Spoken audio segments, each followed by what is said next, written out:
Continuamos con este diplomado en contratación estatal en el que venimos estudiando cada uno de los aspectos esenciales de la contratación pública y cómo este resulta indispensable para el cumplimiento de los fines esenciales del Estado. En esta oportunidad vamos a hablar de la selección abreviada. ¿Qué es la selección abreviada? ¿Por qué nosotros trabajamos la selección abreviada y en qué se distingue esta de las distintas modalidades de selección pública? La selección abreviada entonces surge como alternativa, surge como posibilidad diferente a la licitación pública. Recuerden cuando veíamos por allá la tipología de los contratos, que por regla general todo tenía que irse a la licitación pública. Pues resulta que una de las excepciones a la licitación pública es lo contenido en todo lo relativo a la selección abreviada. Y su nombre lo dice, selección abreviada. Es un proceso más simplificado al que se tiene por disposición de la licitación pública. Lo encontramos en el numeral 2 del artículo 2 de la ley 1150, que es donde encontramos las distintas modalidades de selección. Y pues la selección abreviada la empleamos para la adquisición de bienes, obras o servicios de cualquier naturaleza. En la selección abreviada vamos a tener en cuenta el objeto del contrato, las características de la contratación, la cuantía, asimismo la destinación que se le va a dar a ese contrato, la destinación que se pretende dar con ese contrato. Digamos entonces algunos aspectos de la licitación para entender los aspectos diferenciadores de la selección abreviada. Entonces, por regla general, todo por licitación pública y obviamente la licitación pública es un proceso complejo, es un proceso de sumos trámites, es un proceso riguroso. No quiere decir que la selección abreviada no lo sea, va a ser menos riguroso, va a tener mayor prolongación en el tiempo la licitación pública.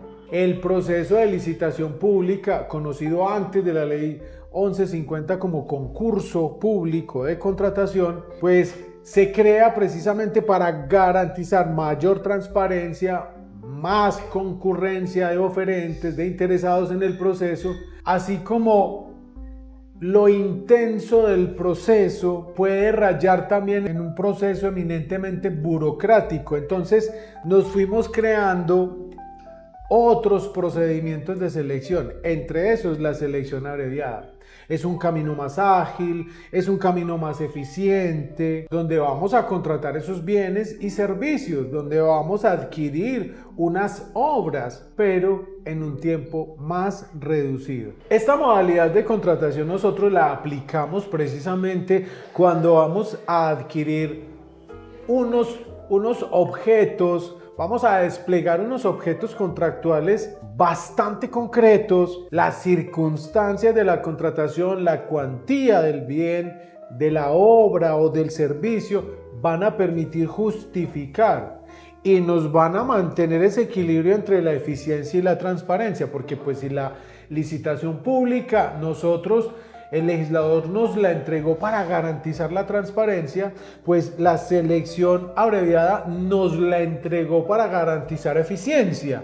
Ahora, ¿cómo garantizar eficiencia sin afectar transparencia? La selección abreviada. Entonces, el primero para garantizar transparencia, el segundo sin afectar la transparencia, garantizamos la eficiencia. El Consejo de Estado también ha hablado del principio de la selección abreviada como modalidad de contratación en una sentencia muy importante que obviamente hace parte de este curso y que se les va a entregar a cada uno de los participantes. La sentencia del 23 de julio del año 2015, Hernán Andrade Rincón nos dice, vea, la selección abreviada es tan importante por las siguientes tres razones. Busca agilidad y eficiencia de lo público.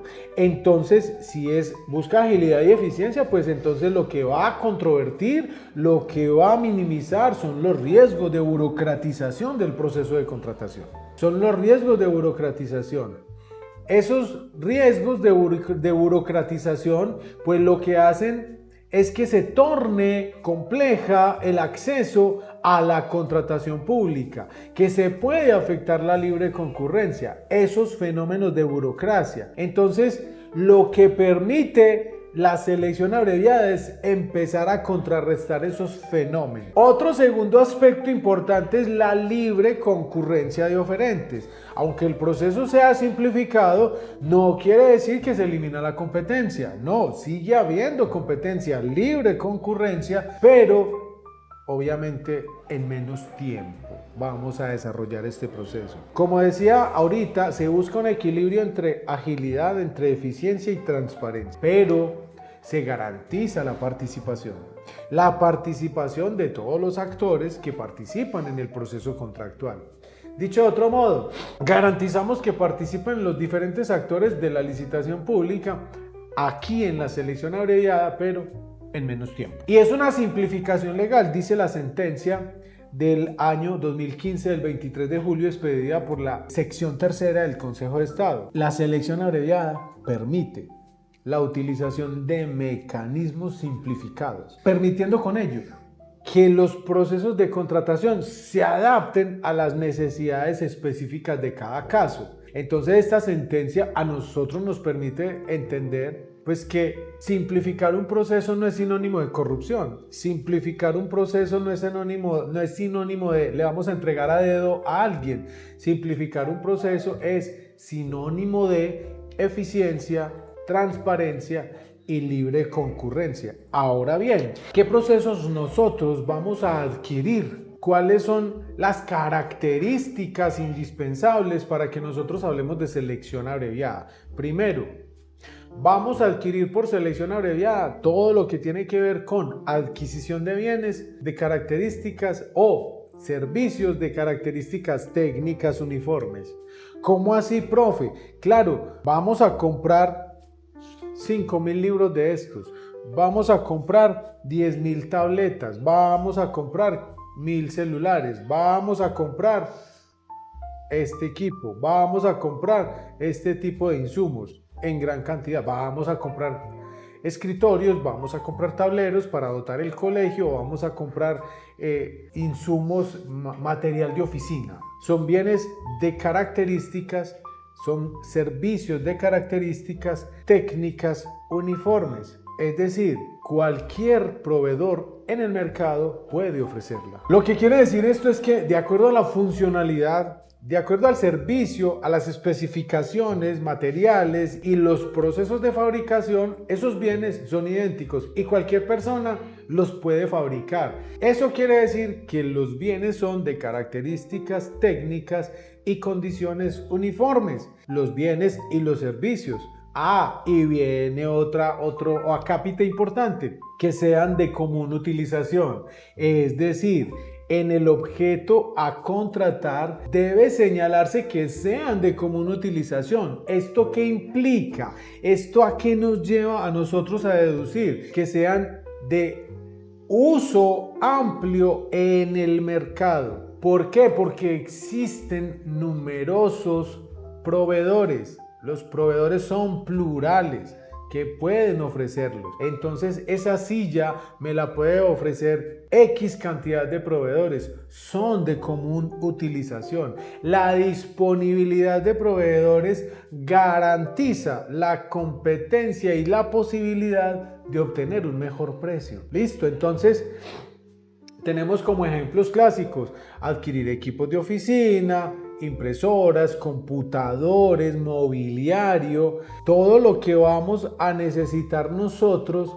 para dotar un hospital, para dotar a la alcaldía, la gobernación, la entidad necesita funcionar, todos los insumos de papelería, los materiales de construcción. Entonces resulta que la alcaldía o la gobernación necesita hacer convites comunitarios. Entonces en esa medida va a celebrar un contrato de suministros de cemento, de gravilla, de arena, material de playa, acero, para poder realizar ese tipo de actividades comunitarias. Entonces esos bienes son de común utilización. Para ese tipo de actividades, entonces, nosotros desplegamos un contrato por adquisición de bienes y características técnicas uniformes en atención a que son de común utilización. También tenemos la contratación de menor cuantía. La contratación de menor cuantía la establecemos de acuerdo a los topes establecidos en el literal B del numeral 2 del artículo 2 de la ley 1150. Es lo que se denomina un umbral de valor. De hecho, incluso Colombia Compra Eficiente, en un concepto muy importante en el 313 del año 2023, dice que cuando se habla de umbral de valor, pues nos referimos a cómo la contratación se encuentra directamente vinculada al presupuesto anual de la entidad, de manera que los procesos de selección se puedan estructurar desde esa perspectiva económica y presupuestal, que no superen el tope de la contratación y mucho menos de ese presupuesto de esa entidad pública. Entonces, cuando no se supera ese umbral, entonces los contratos serán de menor cuantía. Y cuando no se supere un tope al piso, entonces los contratos no serán de mínima cuantía. Dicho de otro modo, el piso de la selección abreviada es aquel que no sea tan pequeño que nos lleve a la mínima cuantía y que no sea tan superior que nos lleve a la licitación pública, y eso los vamos a denominar contratos de menor cuantía. La naturaleza del contrato también ayuda a determinar cuándo nos vamos a la menor cuantía.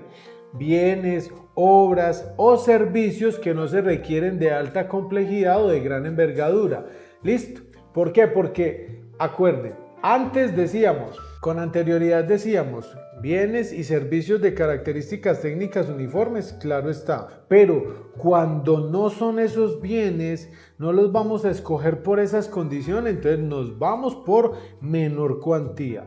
Aunque sean de uso común, las especificaciones son estándar. ¿Cuál es la finalidad del contrato para irnos por una menor cuantía? Debe ser ordinario.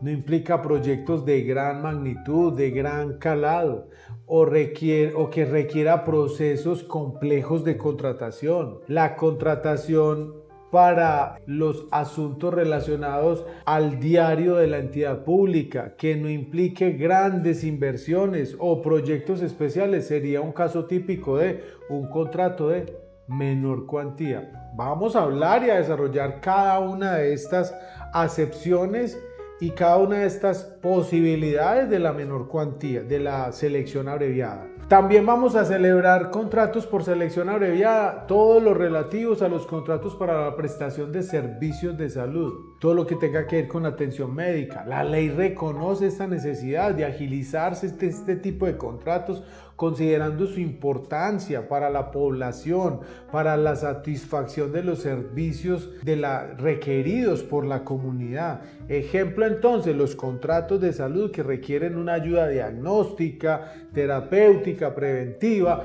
Allí nos vamos por selección abreviada.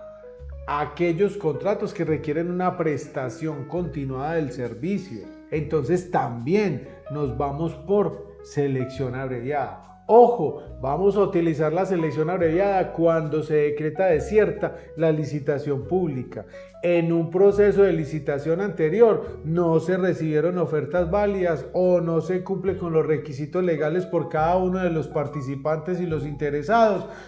Se declara desierto, nos vamos por selección abreviada. Esto significa entonces que ese proceso no logró su objetivo.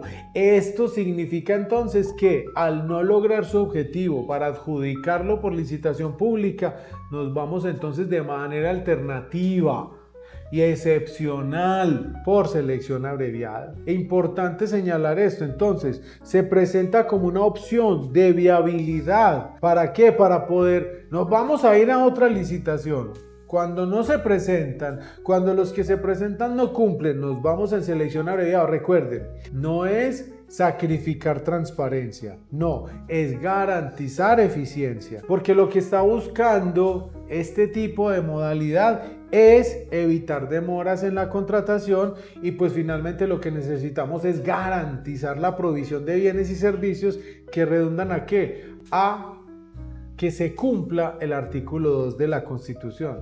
Entonces, cuando se declara desierta la licitación pública y nos vamos a la selección abreviada, es precisamente para agilizar ese proceso contractual. También vamos a emplear la selección abreviada para la enajenación de bienes del Estado. Para esto hay que hacer una evaluación, una valoración. Lo primero que vamos a hacer es determinar el valor del bien que se va a enajenar, su estado físico, su estado legal. Se realizan estudios técnicos, se evalúa la manera, se hace el estudio de título de ese bien, cómo se adquirió, si está relacionado con la teoría del título y el modo, todo el proceso de licenciamiento si se quiere. Todo ese análisis técnico lo vamos a hacer. Se publica una convocatoria, porque recuerde, este proceso es simplificado, pero se garantiza la transparencia. En ese orden de ideas se publica una convocatoria donde se describe el bien que se va a vender. ¿Es un bien inmueble? ¿Es un bien mueble? ¿Cuáles son los requisitos para participar? ¿Cuáles son las inhabilidades para participar? ¿Los impedimentos para participar? Hay que dejarlo porque resulta que se adjudicó, es que se entregó en venta el carro del alcalde. Se sacó a martillo y lo compró el alcalde. Ojo con eso, ese régimen de impedimentos, ese régimen de inhabilidades lo vamos a tener también muy claro. La publicación debe hacerse en medios de comunicación de amplia circulación, debe garantizarse la transparencia. ¿Cómo se hace la presentación de ofertas? ¿Cómo los interesados en adquirir ese bien van a decir, vea, aquí está mi oferta, aquí está el precio que ofrezco, las condiciones de pago, la forma en que se va a entregar, deben estar ahí, debidamente consignadas? Y las ofertas se evalúan de acuerdo a esas condiciones.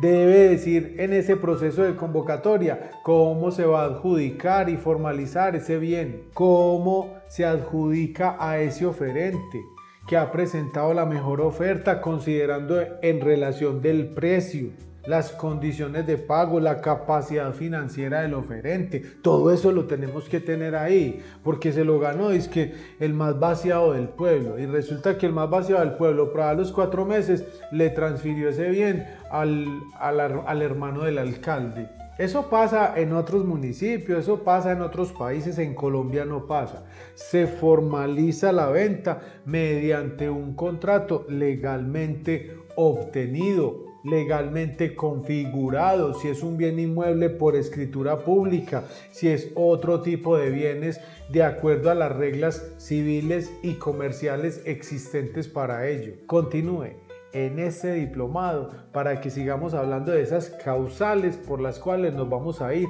a la selección abreviada.